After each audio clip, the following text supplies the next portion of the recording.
Ya, Shalom. Selamat bergabung, selamat malam Bapak Ibu sekalian bersama-sama dengan saya kembali Duni Yunus dalam pemerintahan online tentang proses pendewasaan dalam subbab prosedur umum. Ya, saya bersyukur saya masih diberi kesempatan untuk live malam hari ini dan saya bisa live tepat waktu. Saya bersyukur karena semua yang Tuhan kerjakan baik dalam hidup kita. Baik, saya akan mengundang Bapak Ibu sekalian untuk hadir pada malam hari ini. Silahkan bila Bapak dan Ibu diberkati oleh acara ini, Bapak dan Ibu boleh bagikan kembali. Silahkan dengan senang hati. Bagikan kembali acara ini hingga setiap teman, rekan, sahabat, saudara, teman-teman gereja terutama semua diberkati oleh acara ini. Ya, kita akan segera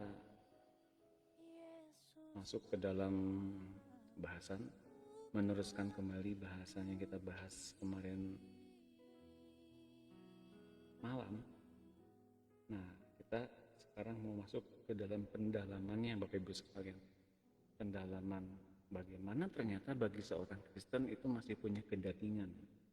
Kalau lihat di captionnya Bapak Ibu sekalian, kalau ternyata kita masih wajar dalam hal kedagingan, artinya adalah Roh Kudus sedang menunjukkan kepada kita bahwa kita masih punya yang begitu, maka kita mesti naik level untuk ditebus secara de facto oleh Tuhan Yesus. Nah, ini menarik bahasanya. Jadi mari kita akan bahas segera. Setelah semuanya ini yang saya lakukan beres. Saya beri saya waktu 2 menit untuk saya menyelesaikan apa yang sedang saya lakukan, yaitu saya mengundang rekan-rekan, Bapak dan Ibu sekalian, sahabat-sahabat untuk ikut acara ini. Ya. Oke. Saya minta waktu untuk 2 menit mengerjakan ini karena saya mesti mengundang rekan-rekan hadir. Karena mesti diinformasikan Bapak Ibu sekalian. Ya. Dan bila Bapak Ibu sekalian berminat untuk mengikuti acara pemberdayaan online special edition, yaitu tentang buku 1 dari awal sekali, buku 1 itu tentang dosa dan pertobatan, namun memakai aplikasi Zoom. Saya mengundang Bapak Ibu sekalian untuk hadir bersama-sama dengan saya dan rekan-rekan di FFG. Jadi Bapak Ibu sekalian, kalau bergabung di FFG silahkan, nanti kita pun ada yang namanya fellowship. Kita ngobrol bareng juga di dalam fellowship FFG itu. Untuk kali ini saya undang, silahkan bergabung tanpa batasan. Jadi silahkan dari berbagai tingkat pengertian, denominasi, apapun silahkan bergabung di dalam FFG itu ya Bapak Ibu. Saya akan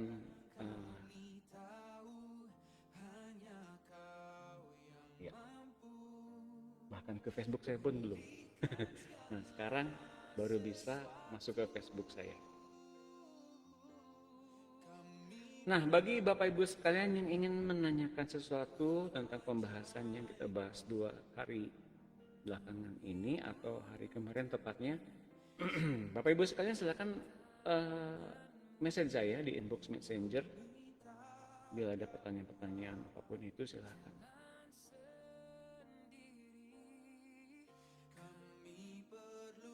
Saya akan segera mulai. 1 menit lagi beri saya waktu.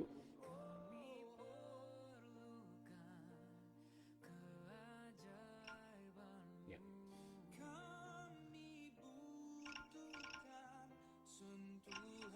Oke. Mohon maaf saya melakukannya semua sendiri. Jadi saya butuh waktu untuk men-sharekan ini di dalam akun Facebook saya dan juga di page.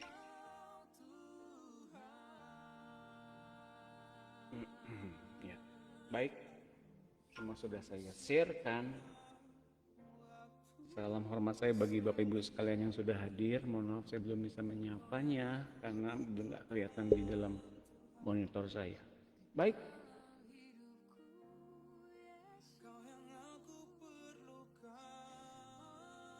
Kita akan mulai.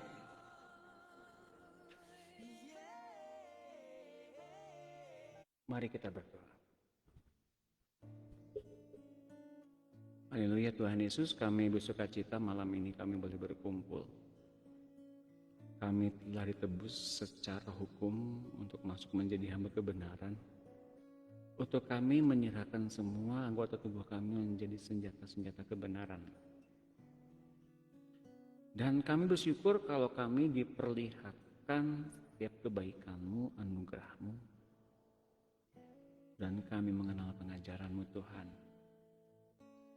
Bila pada satu tingkat tertentu kami masih mempunyai kelemahan-kelemahan, masih punya pikiran-pikiran yang membuat kami tersandung, kami sekarang meminta hikmat-Mu mengerjakannya. Hingga kami benar-benar ditebus secara fakta dan kami dipimpin oleh Roh Kudus. Untuk kami mengetahui dari mana asal muasal pikiran-pikiran yang salah itu dan perbuatan yang salah itu yang berulang-ulang kami lakukan. Di manakah letak kesalahannya? Di manakah benih permasalahannya?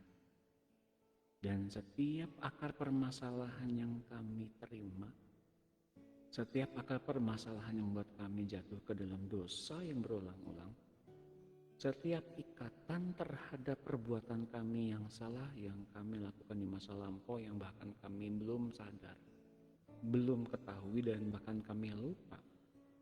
Malam hari ini adalah malam pemulihan, malam kebangkitan. Malam di mana Engkau menerangi hati kami dan pikiran kami hingga kami dengan mudah dituntun oleh Roh-Mu. Dan kami mengikutinya dengan sukacita, kami ditebus secara fakta.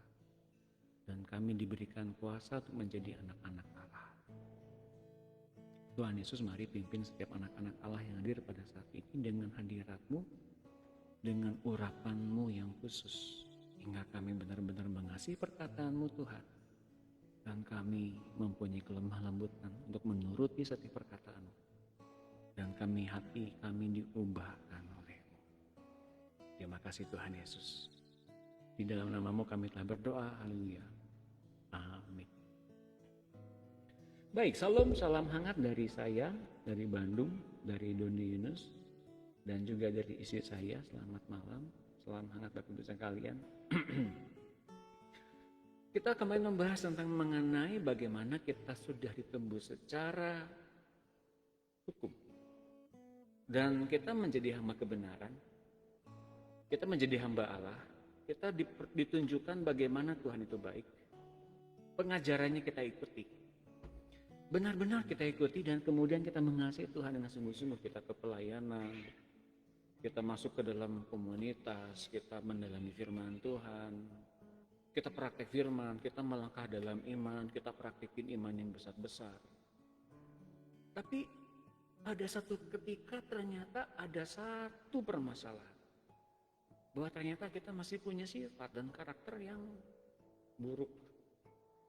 Mungkin kita sekarang mengetahuinya, tapi di depan banyak orang kita menyimpannya. Di depan banyak orang kita ingin memperlihatkan bahwa kita itu baik, religius, pandai berdoa dan sebagainya. Ini satu perenungan yang membuat kita mesti, mengapa ini bisa terjadi? Mengapa seolah-olah kita mesti bermuka dua, menampilkan yang terbaik di depan orang, tapi kemudian kita mempunyai sifat dan tabiat serta karakter yang masih buruk. Bapak Ibu sekalian, ini adalah suatu hal yang wajar. Prosedur umum bahwa kita ternyata masih punya kesadaran bahwa kita masih punya hal-hal yang harus ditanggalkan bersama-sama dengan Roh Kudus. bahwa ternyata ini prosedur umum bagi semua orang Kristen, bagi semua hamba Tuhan. Kita masih punya hal-hal yang perlu ditanggalkan oleh Roh Kudus. Dan ini penting untuk membangun kesadaran itu, maka kita diberikan Roh Kudus oleh Tuhan. Nah, seperti apa yang kita semua ketahui bahwa Paulus yang kita bahas kemarin, Paulus berteriak, siapakah yang sanggup menyelamatkan saya dari tubuh maut ini? Nah, sebabnya mengapa ia menuliskan di dalam Roma 7 dan Roma 8 disambung dengan Roma 8 dikatakan bahwa sekarang aku tahu bahwa di dalam Kristus itu tidak ada lagi penghukuman yang siapa yang berjalan di dalam Roh. Tidak ada lagi penghukuman bagi mereka yang di dalam Tuhan Yesus, yang hidup menurut Roh Kudus. Nah, Bapak Ibu sekalian, bila kita hidup di dalam Kristus, anugerahnya nyata, pengampunannya nyata, dan yang paling jelas ternyata ada tulisan yang berikutnya, Roma 8:1 itu dalam terjemahan dalam bahasa Inggrisnya ternyata yang berjalan bersama-sama dengan Roh Kudus, tapi tidak dipimpin oleh kedagingannya. Ketika seseorang berjalan dipimpin oleh Roh Kudus, pada satu ketika orang-orang yang dipimpin oleh Roh Kudus akan betul-betul mengalami bagaimana tenggelam di dalam perbuatan-perbuatan dan kasih Tuhan. Dan karakter yang baru muncul di situ secara penuh, menanggalkan semua perbuatan kedagingan, perbuatan manusiawi kita, bahkan kelemahan-kelemahan kita. Bahkan urapan Roh Kudus sendiri mengajar bagaimana kita melepaskan benar-benar sifat yang buruk dari hidup kita. Bapak Ibu sekalian, ini yang kita bahas pada malam hari ini. Karena begitu banyaknya orang yang kemudian berkutat-kutat di dalam kerohanian, begitu banyak melayani tubuh Kristus, namun ternyata masih jatuh bangun di dalam dosa yang sama berulang-ulang. Sebetulnya di dalam pengertian itu adalah prosedur umum untuk kita lebih lagi mengandalkan Roh Kudus. Paulus yang kita kenal dan sebenarnya juga semua hamba Tuhan akan tiba pada suatu saat di mana kita semua dibawa oleh Roh Kudus kepada kesadaran adanya hukum Taurat yang menguasai kita dan bangkitnya berbagai sifat kedagingan yang harus dilawan sampai menang. Jadi sebetulnya hukum Taurat itu bersifat rohani, tapi kita semua tertawan di bawah kuasa dosa. Tertawan di bawah kuasa bagaimana daging itu takluk oleh ikatan, oleh bujukan dosa. Bapak Ibu sekalian mengerti sekarang bagaimana kita kemudian mesti menang dari situ, bukan dengan kuatnya kita berdoa, bukan dengan kuatnya kita berjalan dengan beriman, dengan puasa, tapi kita meminta pertolongan Roh Kudus ketika kita sadar pada tingkat tertentu itu perbuatan dan pikiran yang salah, itu mintalah kepada Roh Kudus untuk membongkarnya.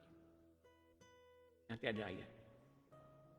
Saat pencobaan gawat itu datang, kita semua akan menyadari bahwa kekuatan daging kita tidak mampu melawan dosa. Emang tidak akan mampu.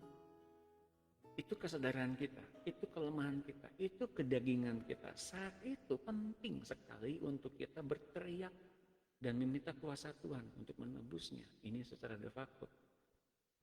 Ini semua terjadi dalam rangka Roh Kudus mengizinkan terjadi sifat daging itu muncul ke kemurkaan untuk dibasmi, ditumpas, ditanggalkan, dan disalibkan habis secara de facto oleh kuasa dan urapan Roh Kudus. Selanjutnya setelah kemenangan tercapai, anak Allah yang sebenarnya akan memanifestasikan dirinya dan menjelma sepenuhnya, yaitu kemanunggalan Roh Kristus yang ada di hati kita yang manunggal satu roh dengan kita.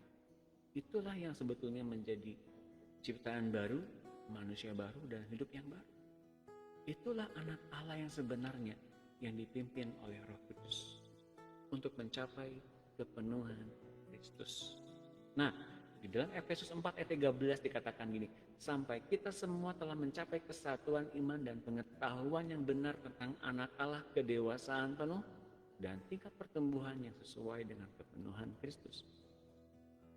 Kedewasaan penuh bukan berarti bahwa lamanya kita pelayanan jadi dewasa, bukannya kita bisa berbahasa roh langsung jadi otomatis dewasa. Bukannya kita bisa melihat dunia roh bahwa kita dewasa, bukannya kita pandai pengetahuan kita dewasa. Enggak seperti begitu.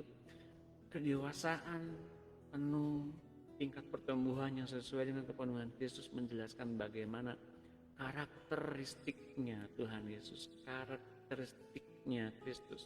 Buah roh itu muncul dengan lengkap dengan segala ekspresinya. Hidup di dalam hidup kita lengkap.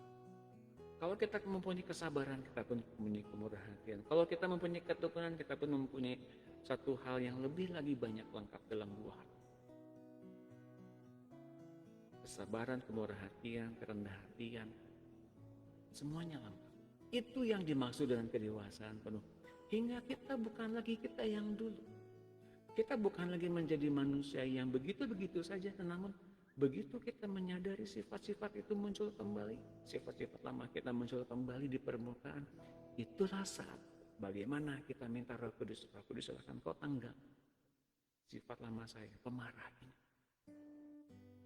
Di dalam gunung pemarah, marah itu seperti puncak gunung yang begitu tinggi dan nggak bisa orang yang bisa melerainya, yang meredakannya. Di dalam kemarahan itu sebetulnya ada berbagai macam pikiran-pikiran yang menyertainya, Bapak Ibu sekalian. Pikiran-pikiran berupa minder, pikiran-pikiran berupa haus kekuasaan, pikiran-pikiran berupa hal-hal yang ingin kita kemukakan karena kita memendamnya begitu lama. Itu kemarahan.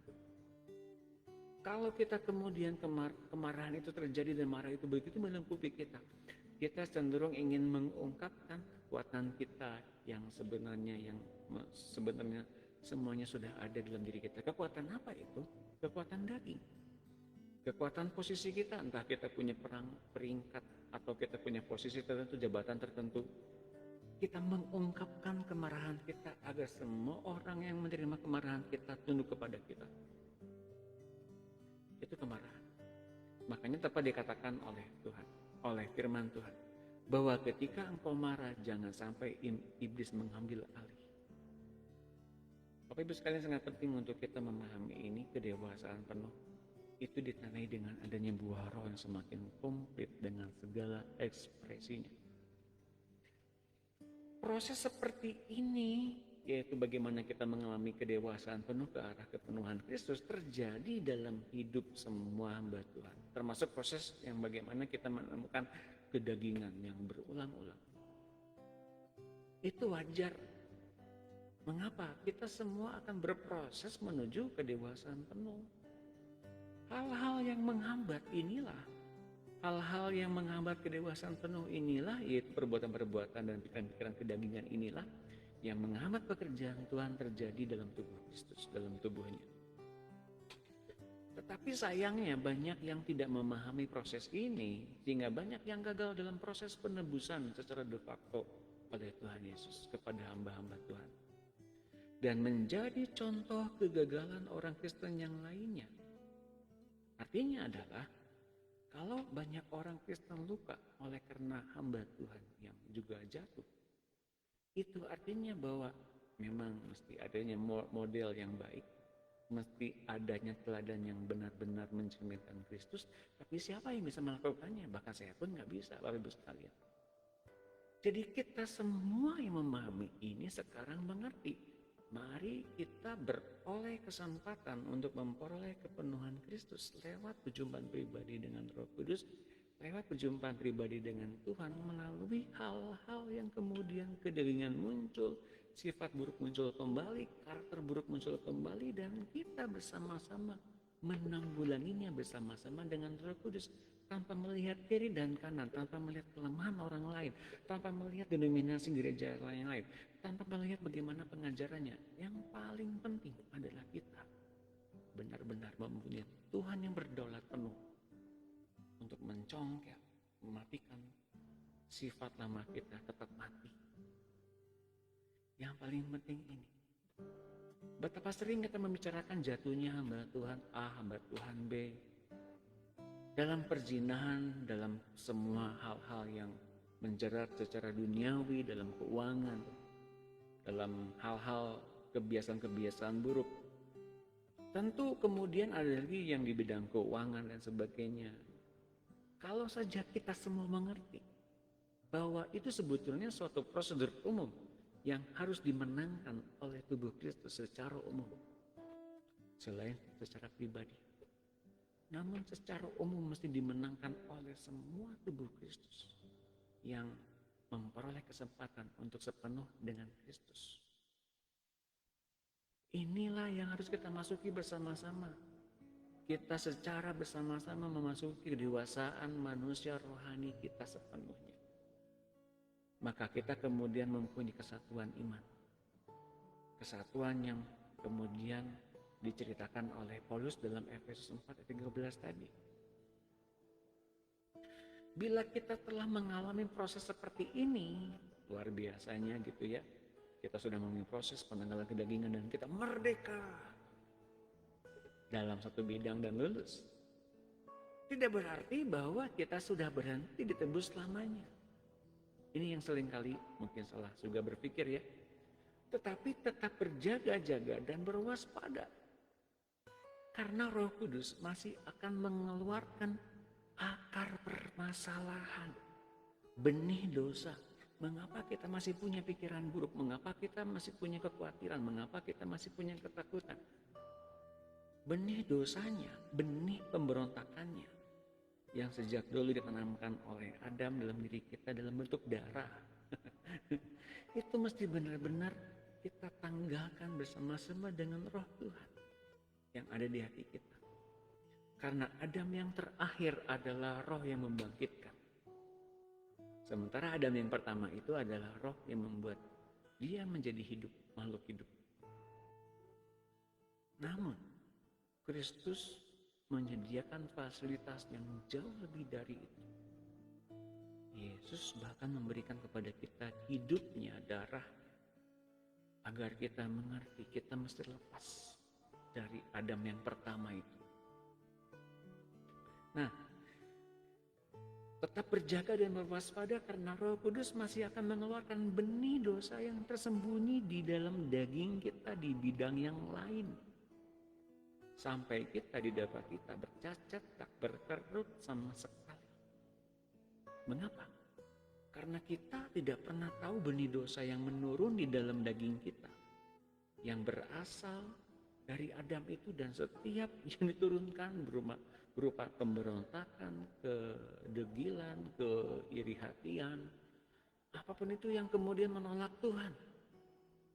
Terutama ketika kita menolak Tuhan dengan segala nasihatnya, diabaikan. Di hari-hari ini, kalau kita punya penolakan itu, di dalam 1 Korintus 10 dikatakan bahwa semuanya itu dituliskan untuk kita yang pada zaman-zaman akhir ini. Hati-hati bila kita menyangka kita teguh berdiri, hati-hati jangan sampai jatuh. Karena melihat ketidaktaatan mereka, karena kita mencontoh ketidaktaatan mereka. Roh Kudus yang diberikan kepada kita, yang memeteraikan kita, bertugas untuk mengeluarkannya. Kemudian muncul di pemurkaan agar kita sadar, oh saya masih perlu bertobat. Oh saya masih punya banyak kelemahan. Oh saya masih jauh dari sempurna.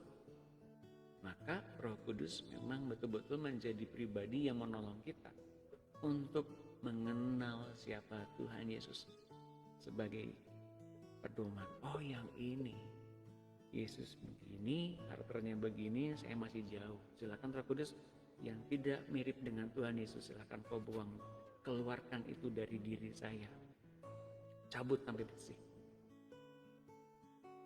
Bapak Ibu sekalian mengerti ya? Nah, kalau kita lihat di dalam 1 Korintus 10, kita lihat dulu. Saya menyukai backsound ini, Bapak Ibu sekalian, karena ini lagu-lagu gereja yang indah, berupa him ya. 1 Korintus 10, saya buka Alkitabnya dulu. Ya, sekali lagi saya ingatkan bagi Bapak Ibu sekalian, bila Bapak dan Ibu sekalian mengikuti acara ini dan mengulang-ulang kembali videonya, Pastikan Bapak Ibu sekalian juga mencatat bagian-bagian yang Bapak dan Ibu sekalian tidak mengerti. Catatkan misalnya mengapa dikatakan begini, mengapa dikatakan bahwa ini setiap perbuatan kita ditebus oleh Tuhan Yesus secara de jure, secara yuridis, enggak secara de facto. Mengapa begini? Pertanyaan gitu ya. Lalu kemudian apa yang kita tuliskan itu, pertanyaan itu kita tanyakan kepada Tuhan. Tuhan, mengapakah yang dimaksud dengan penebusan de facto ini belum terrealisasikan ketika kita hanya ditebus dengan secara hukum saja? Biasanya Bapak Ibu sekalian, ketika kita bersuara, ketika kita bicara begitu, ada suara di hati kita dan kita pasti penting mencatat hal itu. Bisa jadi itu adalah pewahyuan yang diberikan kepada kita oleh Tuhan. Karena kita sedang mengadakan hubungan pribadi dengan Tuhan yang dekat. Oke. Nah, kita lihat bahwa di dalam 1 Kor 10 ayat 1 bilang begini. Aku mau supaya kamu mengetahui saudara-saudara bahwa nenek moyang kita semua berada di bawah perlindungan awan dan bahwa mereka semua telah melintasi laut. Luar biasa ya. Telah melintasi laut, laut dibelah. Untuk menjadi pengikut Musa, mereka semua telah dibaptis dalam awan dan dalam laut. Ayat yang ketiga, mereka semua makan makanan rohani yang sama. Dan mereka semua minum minuman rohani yang sama, sebab mereka minum dari batu karang rohani yang mengikuti mereka. Dan batu karang itu ialah Kristus. Yang kelima ini peringatannya. Tetapi sungguh pun demikian, Allah tidak berkenan kepada bagian yang terbesar dari mereka, karena mereka ditewaskan di padang gurun. Ayat 6. Semuanya ini telah terjadi sebagai contoh bagi kita untuk memperingatkan kita, supaya jangan kita menginginkan hal-hal yang jahat seperti yang telah mereka perbuat, dan supaya jangan kita menjadi penyembah-penyembah berhala, sama seperti beberapa orang dari mereka, seperti ada tertulis, maka duduklah bangsa itu untuk makan dan minum, kemudian bangunlah mereka dan bersukaria. Bapak Ibu sekalian, semua yang dilakukan oleh bangsa Israel pada masa itu adalah bukti bahwa ternyata umat pilihan Tuhan sendiri berbuat kesalahan. Bila demikian, mereka begitu melihat 10 tulah bagi bangsa Israel dan mereka dipisahkan dari tulah-tulah itu, mereka melihat bahwa pemusnah masuk ke dalam pintu-pintu orang Mesir, namun mereka dibebaskan karena ada ambang darah di depan pintu mereka, di pintu mereka itu. Mereka dilepaskan dari maut.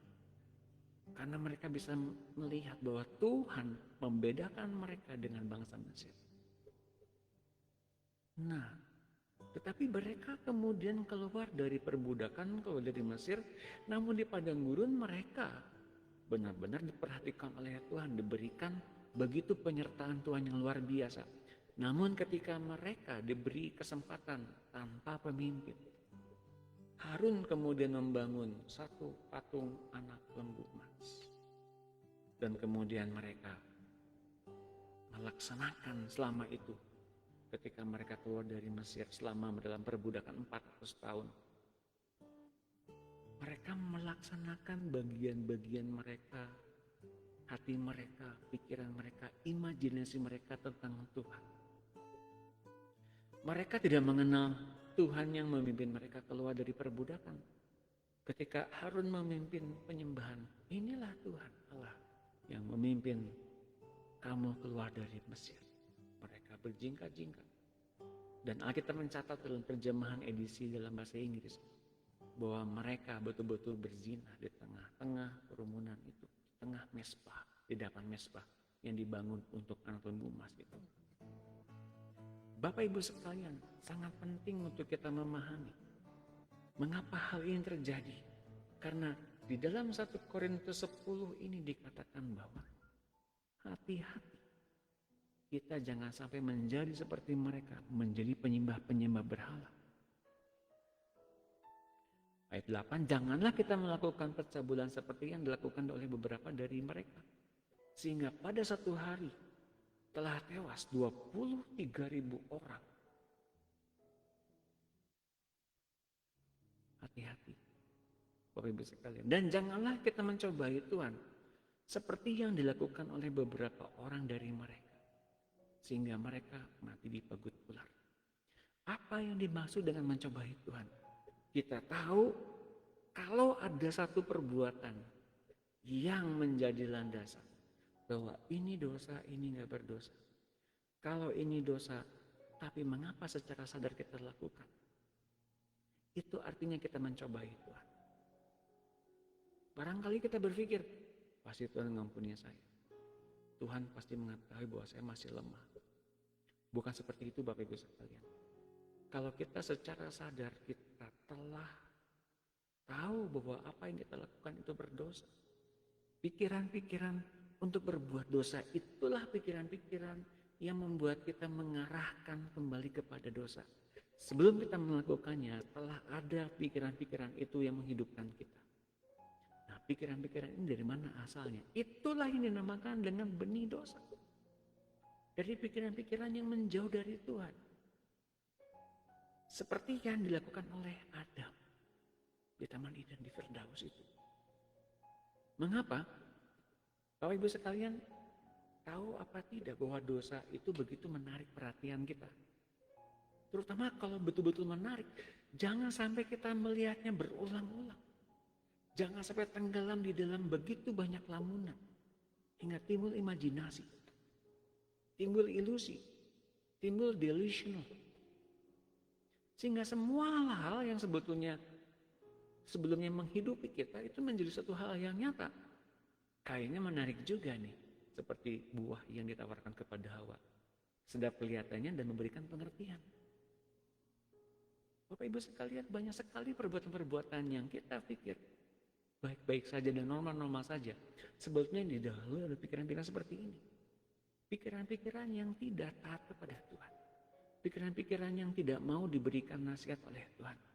Pikiran-pikiran yang tidak mau menganggap Tuhan itu ada di hati kita.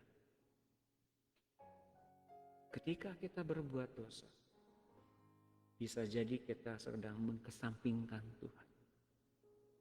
Mungkin kita tahu Tuhan ada, tapi kita tidak menghargai hadiratnya. Itu ada. Bapak dan Ibu sekalian, ayat 11 dikatakan begini, semuanya ini telah menimpa mereka sebagai contoh dan dituliskan untuk menjadi peringatan bagi kita yang hidup pada waktu di mana zaman akhir telah tiba.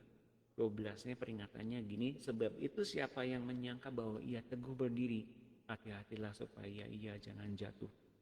Bapak Ibu sekalian, tapi pada malam hari ini kalau kita mengerti firman ini, mengerti peringatan-peringatan ini, mengerti bahwa ternyata ada peringatan yang keras bagi kita, dan kita beroleh hati yang baru untuk bertobat dan menerima setiap didikan dari Tuhan. Kita kemudian berbalik kepada Tuhan, kita memperoleh bagian kita untuk bertobat. Kita beroleh bagian kita untuk diperbaharui oleh Tuhan, karena kita mau diubahkan oleh Tuhan. Dan ketika kita mau diubahkan oleh Tuhan, Roh Kudus menolong kita untuk menanggalkan semuanya keluar dari hati kita, benih dosanya. Akar permasalahannya itu apa? Keluar dari hidup kita, keluar dari hati kita. Ini yang paling penting Bapak Ibu sekalian.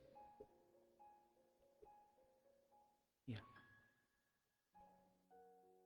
Nah, Bapak Ibu sekalian, bahwa ternyata yang perlu kita pelajari juga, bagaimana kita mungkin pernah didoakan oleh seorang hamba Tuhan atau berbagai hamba Tuhan. Bisa saja seperti itu. Saat-saat seperti itu, Roh Kudus seringkali membimbing kita untuk mungkin didoakan. Tapi sebetulnya yang dia sedang lakukan adalah membimbing kita semua kepada proses pendewasaan. Setiap dari kita benar-benar harus menang terhadap dosa-dosa di dalam daging kita sendiri. Dan sebetulnya kita tidak memerlukan seorang tukang tengking dalam hal itu. Sebetulnya. Karena kita beroleh pengurapan dari Roh Kudus secara pribadi sebetulnya. Nah, tapi kalaupun kita sekarang meminta pertolongan seorang hamba Tuhan atau beberapa hamba Tuhan, itu pun tidak salah. Karena itu maka setiap hamba Tuhan diberikan pengertian oleh Roh Kudus yang sama di hati mereka semua. Karena Roh Kudus itu melatih kepekaan kepada hamba Tuhan tertentu untuk tidak mendoakan satu perkara, dua perkara, tiga perkara, atau bahkan lebih. Karena yang sedang dibutuhkan oleh orang yang didoakan itu sebetulnya adalah saat-saat indah bersama dengan Roh Kudus secara pribadi dan saat-saat yang indah bersama-sama dengan Tuhan untuk menemukan karakternya yang baru secara pribadi, bukan oleh orang lain, meskipun orang itu suruhan Tuhan. Nah, diperlukan kepekaan hal ini kalau nanti Bapak Ibu sekalian jadi konselor, jadi pendua syafaat, jadi pendua pelepasan, atau jadi pembimbing rohani, untuk tidak lancang menengking segala sesuatu, karena kita semua harus keluar dari lembah pertempuran pribadi bersama dengan Tuhan yang membuat kita secara pribadi ke puncak kemenangan kita masing-masing oleh Tuhan dan Roh Kudus bersama-sama. Ketika kita menembus dengan kemenangan kulit pembungkus roh kita bersama-sama dengan Tuhan dan Roh Kudus, yang diperlukan adalah nasihat dan dorongan dari hamba Tuhan agar kita mempunyai keberanian untuk memilih yang terbaik untuk menang bersama-sama. Nah, ini ayatnya Bapak Ibu sekalian, bagaimana ternyata roh kita itu diselimuti oleh beberapa nyawa-nyawa.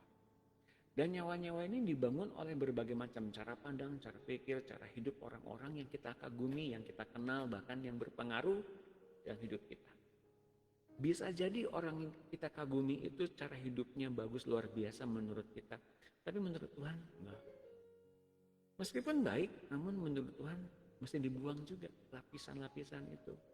Meskipun cara pandangnya baik, cara pikirnya baik, cara hidupnya baik, falsafahnya luar biasa, tapi Tuhan menginginkan kedewasaan penuh seperti Yesus, maka kita mesti relakan diri kita dibuang. Relakan semua selimut itu dibuang. Selubung-selubung itu dibuang, karena yang menyelimuti roh itu adalah setiap pikiran-pikiran, setiap cara pandang yang belum tentu dari Tuhan. Maka setiap norma, saya bilang, mesti direset dari nol. Dengan cara apa? Kalau dalam kitab Yoel, bukan koyakan bajumu, tapi koyakanlah hatimu. Ya. Dalam Yohanes 12:24 dikatakan begini, sesungguhnya aku berkata kepadamu, jika biji gandum tidak jatuh ke dalam tanah dan mati, ia tetap satu biji saja. Tetapi jika ia mati, ia akan menghasilkan banyak buah. Biji gandum jatuh ke tanah dan mati. Biji lepas kulit. Biji gandum yang pecah kulit, lepas kulit, dan kemudian jadi tumbuhan yang baru dalam tanah, mengakar, kemudian keluar dari tanah dan membangun satu kehidupan yang baru. Dan kehidupan yang baru itu buahnya banyak. Dalam 2 Korintus 12 ayat 9 dikatakan begini, tetapi jawab Tuhan kepadaku, cukuplah anugerahku bagimu. Jadi sebetulnya Bapak Ibu sekalian, anugerah Tuhan itu cukup. Bapak dan Ibu serta saudara-saudariku mungkin punya banyak pergumulan, punya banyak kelemahan di area-area manapun. Keuangan, kehidupan rumah tangga, keluarga, anak-anak, menantu, mertua, kehidupan keluarga, masalah pekerjaan, masalah pelayanan, masalah karir, profesi, pekerjaan tangan, perdagangan, wah banyak banget Bapak Ibu sekalian. Tapi anugerah Tuhan yang mematikan semua dosa dan maut dan perbuatan-perbuatan sejahat di kayu salib itu, anugerahnya cukup untuk menanggalkan semuanya dari hidup kita, agar kita ganti dengan norma yang baru yang dari Tuhan, yang ditanamkan oleh Tuhan secara pribadi kepada kita. Itu sebabnya maka kita nggak bisa kita bandingkan diri kita dengan orang lain. Nggak bisa. Karena apa? Karena Tuhan Yesus sedang membawa kita dari tingkat pengertian yang satu, yang kita pikir benar, meningkat kepada tingkat kesempurnaan Allah. Cara pandangnya, cara pikirnya, dan cara hidupnya. Bapak dan Ibu sekalian, cukuplah anugerahku bagimu, kata Tuhan kepada Paulus, ya. Sebab justru dalam kelemahanlah kuasaku menjadi sempurna. Sebab itu aku terlebih suka bermegah atas kelemahanku, supaya kuasa Kristus turun menaungi aku. Bapak Ibu sekalian, kalau kita merasa mampu untuk melayani Tuhan, merasa mampu untuk melayani tubuh Kristus, merasa mampu untuk kemudian kita berdoa, Bukankah kita sekarang mengerti bahwa ternyata kita itu nggak bisa berdoa? Kita itu bingung mesti berdoa apa. Mungkin ada yang pasti berdoa, tapi kalau kita melihat ayatnya, mengapa mungkin ada kelemahan-kelemahan kita untuk nggak bisa berdoa secara fasih seperti orang lain? Tapi betulkah ayat ini Bapak Ibu sekalian kita mesti hidupi? Kita dibantu oleh Roh Kudus karena kita tidak tahu bagaimana cara kita berdoa. Tetapi Roh Kudus membantu dalam kelemahan kita bagaimana seharusnya berdoa. Nah, Roh Kudus mengambil alih kelemahan-kelemahan kita itu. Kita sadari bahwa kita lemah, kita sadari bahwa kita masih jauh dari Tuhan dengan tubuh jasmani ini. Siapapun kita, ketika kita masih punya tubuh jasmani ini, kita tuh masih jauh dari Tuhan. Itu kata Paulus. Ketika kita sadari ini, kita sedang meminta pertolongan Roh Kudus dalam bahasa Inggrisnya ya, untuk mewakili kita di hadapan Allah dengan keluhan-keluhan, dengan ekspresi iman, dengan ekspresi bagaimana kita menyatakan kepada Tuhan. Yang paling penting ekspresinya, kasih kita kepada Tuhannya daripada bagus, baik tutur katanya. Itu yang dimaksud dengan ayat yang Roh Kudus membantu kita dalam kelemahan kita dalam berdoa sebetulnya. Nah, Bapak Ibu sekalian, mengapa ayat ini dikatakan begini? Sebab itu aku terlebih suka bermegah atas kelemahanku. Kenapa? Karena kuasa Kristus turun menaungi Paulus. Demikian pula kita, ketika kita betul-betul meminta Tuhan mengambil alih untuk kita berdoa, maka kuasa Tuhan dan hadirat Tuhan turun. Seperti yang saya bilang kemarin, mana mungkin bukit itu terangkat naik dari tanah dan bergeser 3 km. Sesungguhnya ketika Abraham, patriark dari gereja Koptik Mesir itu ditantang oleh Ibnu bin Kilis dan juga Sultan Muiz, mereka ditantang begitu, mereka betul-betul ingin bilang sebetulnya mungkin ya, ayat yang dimaksud tentang bila punya iman sebesar biji sawi, jangan ditanggapi secara hurufiah bisa mindahin gunung. Mungkin daya nalarnya cuma terbatas, ini kan metafora saja, maksudnya masalah dipindahin gitu loh. Mungkin begitu, seperti apa yang saya pikirkan hari ini. Namun ketika kita betul-betul mencerna dengan kekuatan Tuhan bahwa Tuhan tidak main-main dengan perkataan itu, bila kamu punya sebesar biji sawi saja, iman sebesar biji sawi saja, ketika engkau bilang kepada gunung itu, tercampaklah ke dalam laut, maka ia akan nurut kepadamu. Benar-benar hurufiah, Yesus itu bilangnya begitu. Hurufiah, dan dia tidak main-main. Jadi ketika seseorang begitu taatnya kepada Tuhan, begitu dia mengasihi Tuhan, 3 hari puasa itu di hari terakhir, baru ia mendapatkan visi yang Tuhan taruh di hatinya, bahwa benar-benar mesti percaya. Bapak Ibu sekalian, kata saudara-saudariku, kita perlu mempunyai kepercayaan itu kepada Tuhan, bahwa kuasa Tuhan dan kekuatannya turun sempurna menaungi kita, melebihi dan ada di atas segala persepsi kita, cara pandang kita, dan bahkan daya nalar kita. Mungkin ini di penghalang, memang benar-benar kitanya sendiri. Dan itu tepat. Itulah yang dinamakan dengan kedagingan, Bapak Ibu sekalian. Mazmur 65 ayat 3. Engkau yang mendengarkan doa, kepadamulah datang semua yang hidup. Karena bersalah, bila mana pelanggaran-pelanggaran kami melebihi kekuatan kami, engkaulah yang menghapuskannya. Berbahagialah orang yang engkau pilih dan yang engkau suruh mendekat untuk diam di pelataranmu. Jadi Tuhan mendatangkan orang-orang untuk kemudian datang. Dan kemudian Tuhan itu adalah Tuhan yang cemburu, ya betul. Dan setiap apapun yang salah, pasti ia tutupi, kalau kemudian orang itu tetap ada berdiri di hadapannya dalam penyembahan, dalam tugas sebagai imam di ruang Maha Kudus. Itu begitu. Kiranya kami menjadi kenyang dengan segala yang baik di rumah-Mu, di bait-Mu yang kudus. Dengan perbuatan-perbuatan yang dahsyat dan dengan keadilan Engkau menjawab kami, ya Allah yang menyelamatkan kami. Engkau yang menjadi kepercayaan segala ujung bumi dan pulau-pulau yang jauh-jauh.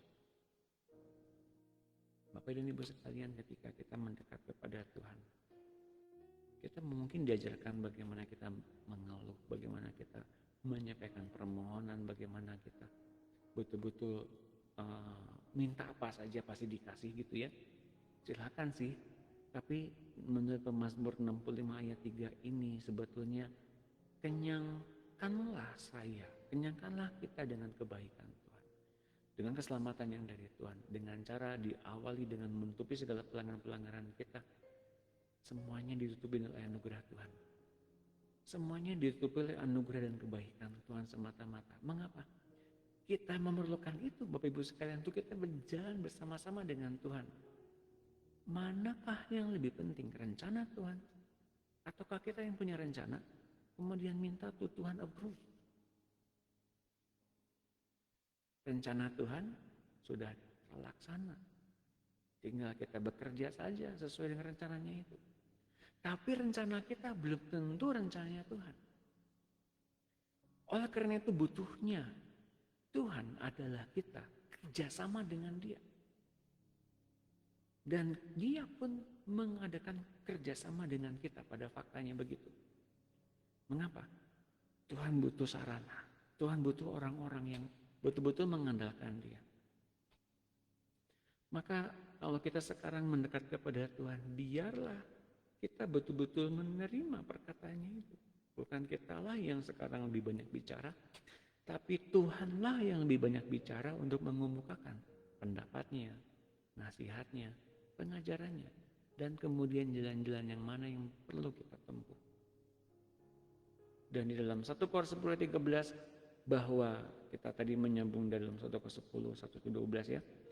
Pencobaan-pencobaan yang kamu alami ialah pencobaan-pencobaan yang biasa, yang tidak melebihi kekuatan manusia. Sebab Allah setia dan karena itu Ia tidak akan membiarkan kamu dicobai melampaui kekuatanmu. Pada waktu kamu dicobai, Ia akan memberikan kepadamu jalan keluar sehingga kamu dapat menanggungnya. Kekuatan manusia, rancangan manusia, jalan-jalan yang menurut manusia baik, sebetulnya biasa saja itu menjauhkan kita dari Tuhan. Maka Tuhan berikan kepada kita jalan keluar. Di antaranya jalan keluarnya adalah mungkin kita masih ninggalin jalan yang kita pikir itu baik, rencananya bagus, sempurna, tapi Tuhan membiarkan kita meninggalkan rancangan-rancangan kita. Agar kita masuk kepada solusi, yaitu hikmat yang justru Tuhan sediakan bagi kita untuk kemuliaan kita sebelum dunia dijadikan. Ulangan 20 ayat 4. Sebab Tuhan Allahmu dialah yang berjalan menyertai kamu untuk berperang bagimu melawan musuhmu dengan maksud memberikan kemenangan kepadamu. Jadi kalau Tuhan membiarkan Ia berjalan di depan dengan Ia berjalan dalam setiap rencana-rencananya untuk membuat kita mengerti rencananya itu, Ia sedang membuka jalan-jalan rahasia yang kita mesti tahu. Kita mesti berdampingan. Kita nggak bisa sebagai oposisi dalam kerajaan Allah. Kita tidak bisa menjadi pihak yang kemudian berlawanan dengan Tuhan. Rencananya sudah beres dilakukan dan kita tinggal mengikutinya saja. Menjadi orang Kristen sebetulnya menikmati setiap pekerjaan yang sudah Tuhan kerjakan bagi kita. Sebetulnya begitu. 2 Korintus 2 ayat 14, tetapi syukur bagi Allah yang dalam Kristus selalu memimpin kami di jalan kemenangannya. Dengan perantaraan kami yang menyebarkan keharuman pengenalan akan Dia di mana-mana. Artinya, ketika Paulus memberitakan ini bahwa ia menyebarkan keharuman pengenalan akan Tuhan. Ketika kita mempunyai pengenalan akan Tuhan, maka Tuhan yang sama yang memimpin Paulus saat itu. Tuhan yang sama akan memimpin kita di dalam jalan kemenangannya. Dia yang telah menang semua aspek kehidupan manusia di muka bumi ini. Ia akan memenangkan kita bersama-sama dengan hidupnya di muka bumi ini, dengan rohnya yang hidup. Nah, Bapak Ibu sekalian, ada perintah yang sering tak diindahkan oleh murid-murid Tuhan, yakni berjaga-jaga. Keadaan berjaga-jaga itu harus dilatih, dibiasakan dalam hidup sehari-hari. Berjaga-jaga dalam arti siap selalu dibangunkan Roh Kudus pada jam-jam tidur, di mana kuasa kegelapan suka beroperasi malam hari biasanya. Berjaga-jaga terhadap kedatangan Tuhan yang tiba-tiba. Berjaga-jaga terhadap ajaran sesat atau transfer roh lewat pikiran dan gagasan-gagasan dari si jahat yang menanamkan pikiran-pikirannya lewat media-media apapun yang di dunia ini, yang pada zaman lampau. Bapak Ibu sekalian, Hawa digoda oleh bujukan ular untuk memakan buah pohon pengetahuan baik dan jahat. Ketika hal-hal di dunia ini menjerat kita untuk kemudian kita berpaling memandang lebih lama, timbul keinginan di hati kita, itulah letaknya. Ikatan-ikatan itu yang menjerat, menyeret kita keluar dari hadirat Allah, dari anugerah Allah, untuk kemudian kita mengalami tekanan dan kemudian kita betul-betul pencuri datang membunuh, membinasakan. Mencuri, membunuh, dan membinasakan. Saya berdoa bagi Bapak Ibu sekalian agar tidak direnggut damai sejahtera, sukacita yang Tuhan berikan kepada kita. Kemudian kita keluar dari anugerah Tuhan itu, kemudian kita curi, dibunuh, dan dibinasakan.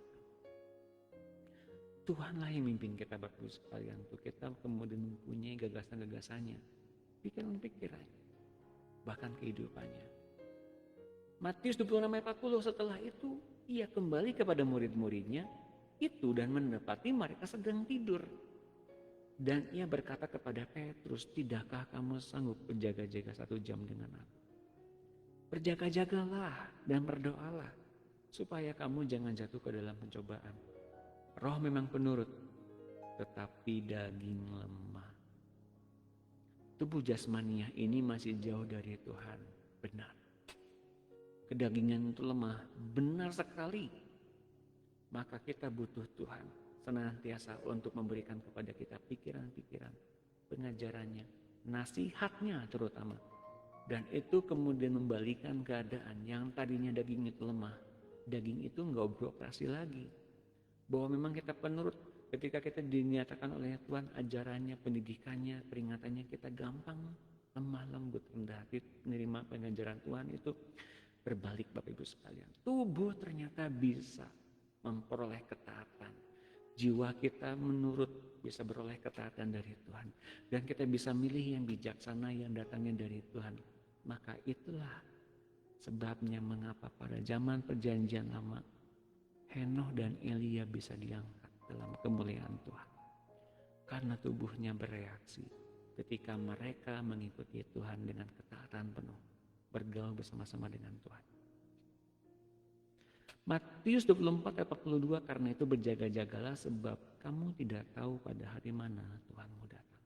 Berjaga-jaga, berwaspada akan datangnya si jahat lewat pikiran-pikirannya, lewat bujukan-bujukannya di hati kita.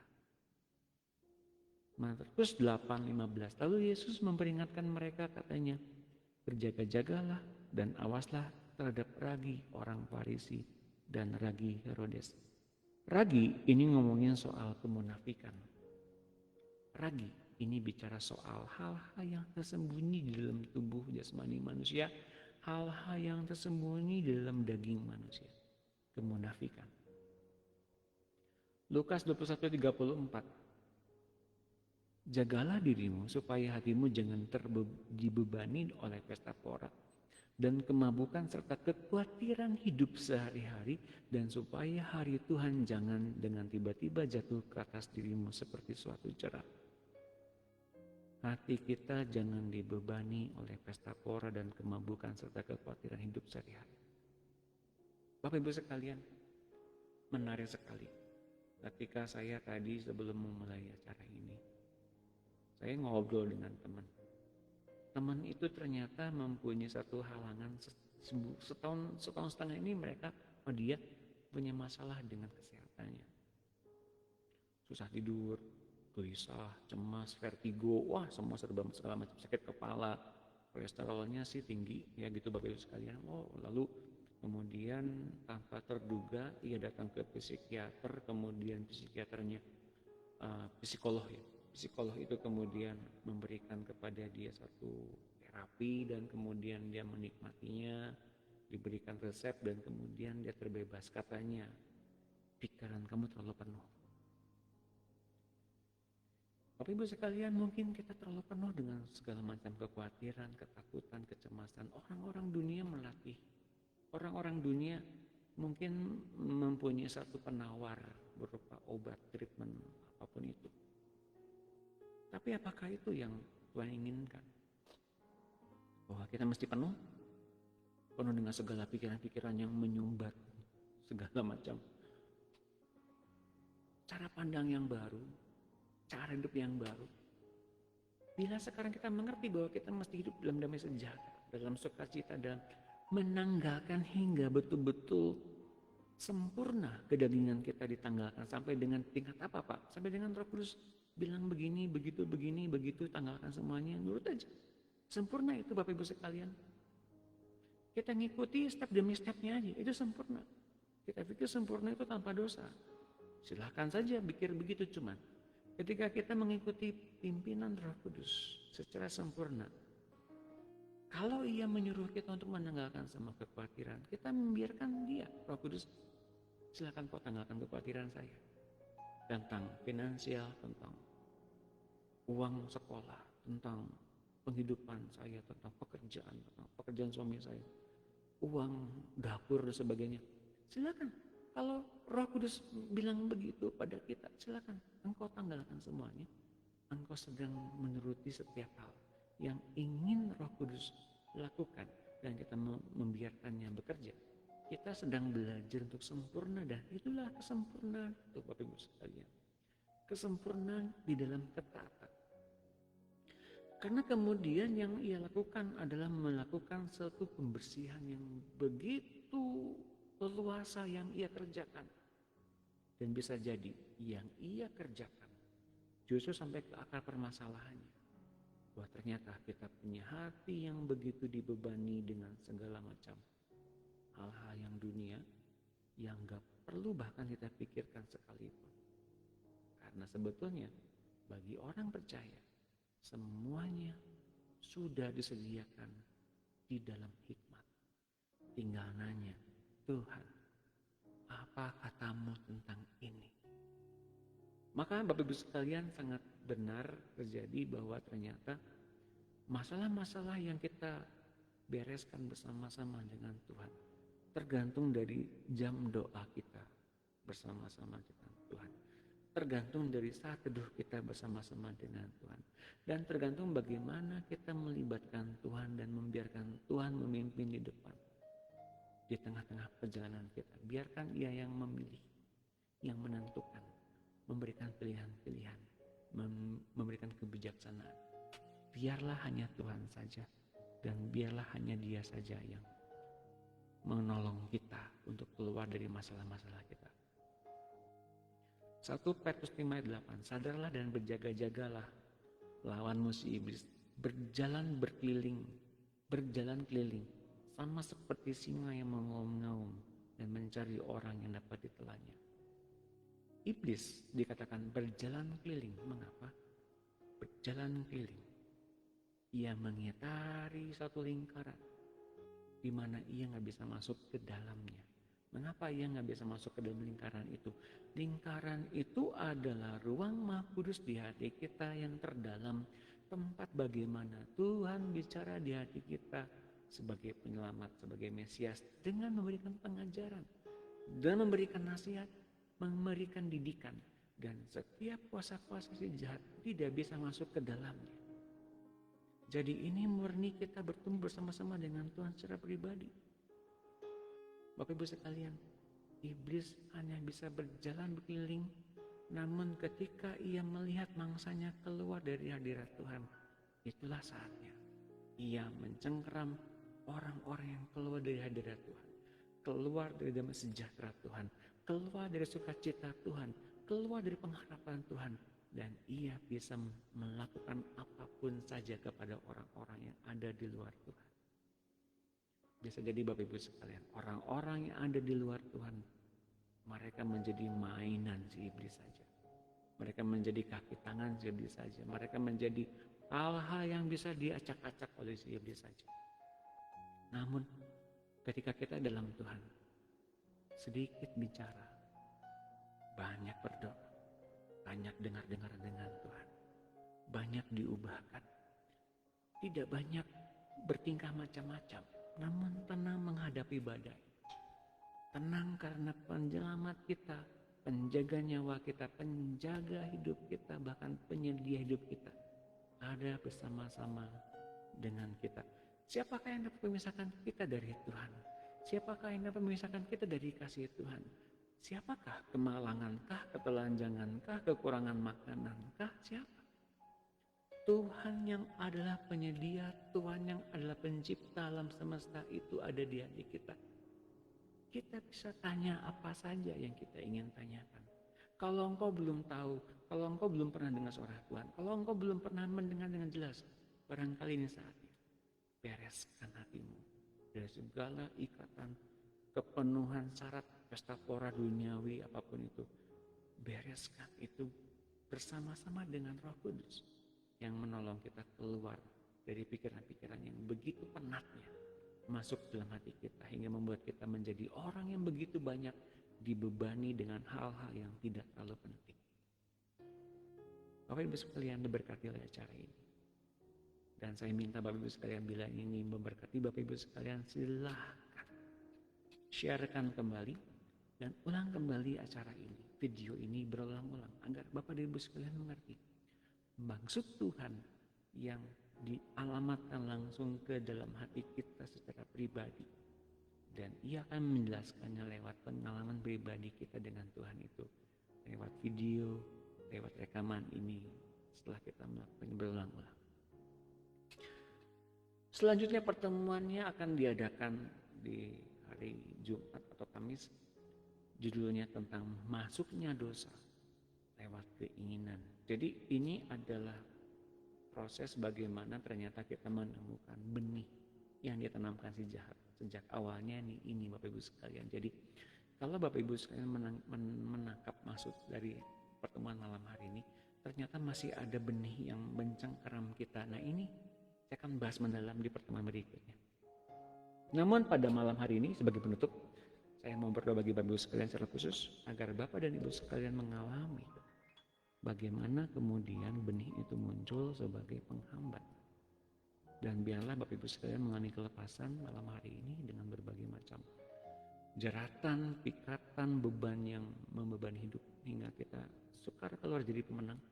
Kita melihat masalah begitu beratnya, peliknya, dan sukar mendengar Tuhan pada malam hari ini. Biarlah kita betul-betul memperoleh kebaikan Tuhan dengan kita beroleh kebaikannya lewat suaranya, lewat hal-hal yang dinyatakan oleh pengajaran yang secara pribadi yang dialamatkan kepada kita.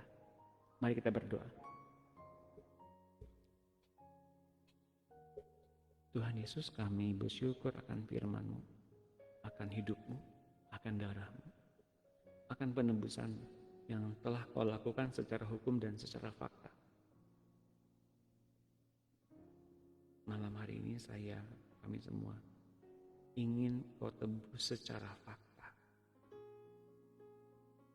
Apa saja yang membuat kami masih ada di dalam ikatan, bujukan, syarat dengan segala macam hal-hal duniawi, kepentingan, keinginan, hal-hal yang pribadi, yang ternyata menjauh dari Tuhan. Tuhan, kami mau serahkan hidup kami ini kepadamu.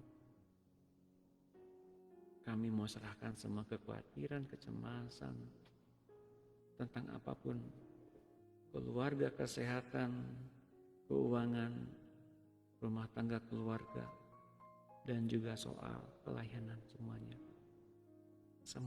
Semuanya ini Tuhan kami serahkan kepadamu. Kami mau minta hidupmu saja. Kami mau minta hatimu saja. Kami mau minta hikmatmu saja. Jelasnya kami minta rohmu sempurna dalam diri kami dengan segala ketaatannya. Tuhan, kalau dulu-dulu kami belum sanggup mendengar Kau bicara dengan jelas, kali ini bicaralah dengan jelas, Tuhan. Buat hati kami mendengarnya, bukan cuma telinga. Tapi hati kami mendengarnya dan kami mengerti apa yang Kau bicarakan. Entah itu langsung atau lewat mimpi. Maka Tuhan silakan, bekerjalah. Engkau yang mengambil semua, setiap kekhawatiran, kecemasan, ketakutan, beban-beban hidup ini. Tentang apapun. Kami hanya minta dipasang hook untuk ikut Engkau, untuk mendengar suaramu dan mengikuti arahanmu. Maka Tuhan silakan berkata-kata. Kami persilahkan Kau berkata-kata dengan jelas. Jelas sekali hingga kami mudah menangkap ini. Engkau yang berkata-kata, Tuhan. Terima kasih kami boleh menikmati Tuhan yang hidup. Kami menikmati penyelamatan yang benar-benar menyelamatkan kami dari dunia. Menyelamatkan kami dari dosa. Menyelamatkan kami dari setiap ikatan si jahat. Kami sekarang menguduskan tempat ini, di hati ini tempat Kau bicara banyak. Gak boleh ada orang yang tahu, apalagi si jahat. Silakan Tuhan. Karena kami tahu dan kami kenal Kau sedekat itu di hati kami ini. Kami mau cerita banyak tentang apapun yang membuat kami terhambat. Dan Kau membebaskan kami dari setiap yang jahat itu hingga kami menjadi terlepas bebas oleh anugerah-Mu, oleh Roh-Mu yang hidup, dan oleh perkataan-Mu. Kami bukan lagi hamba, tapi kami anak. Terima kasih Tuhan. Kau baik bagi kami. Temukan kami besok. Temukan kami di hari selanjutnya. Biarlah anugerah-Mu mengikat kami. Kasih setia-Mu melelap. Membiarkan kami tenggelam dalam kebaikan-kebaikan-Mu. Kami melihat senantiasa kebaikan-Mu luar biasa. Buatlah kami hanya memandang itu. Dan di dalam kebaikan-kebaikan-Mu itu Tuhan, Engkau memindahkan kesadaran kami selanjutnya kepada kesadaran bagaimana kami hanya mengasihi-Mu saja. Dan kami pegang prinsip dari apa yang Kau katakan. Firman-Mu itu baik bagi jiwa kami, baik bagi pertumbuhan rohani kami. Terima kasih Tuhan Yesus. Terima kasih atas pertolongan-Mu. Di dalam nama-Mu kami telah berdoa. Haleluya. Amin. Terima kasih Bapak Ibu sekalian, diberkati oleh acara ini. Bila kiranya Bapak Ibu sekalian menerimanya dengan sukacita, bahwa penyelamat, bahwa Tuhan, bahwa Mesias itu hadir di hati kita untuk menyelamatkan kita dan memberikan kepada kita pilihan-pilihan yang terbaik. Selamat malam. Tuhan Yesus memberkati.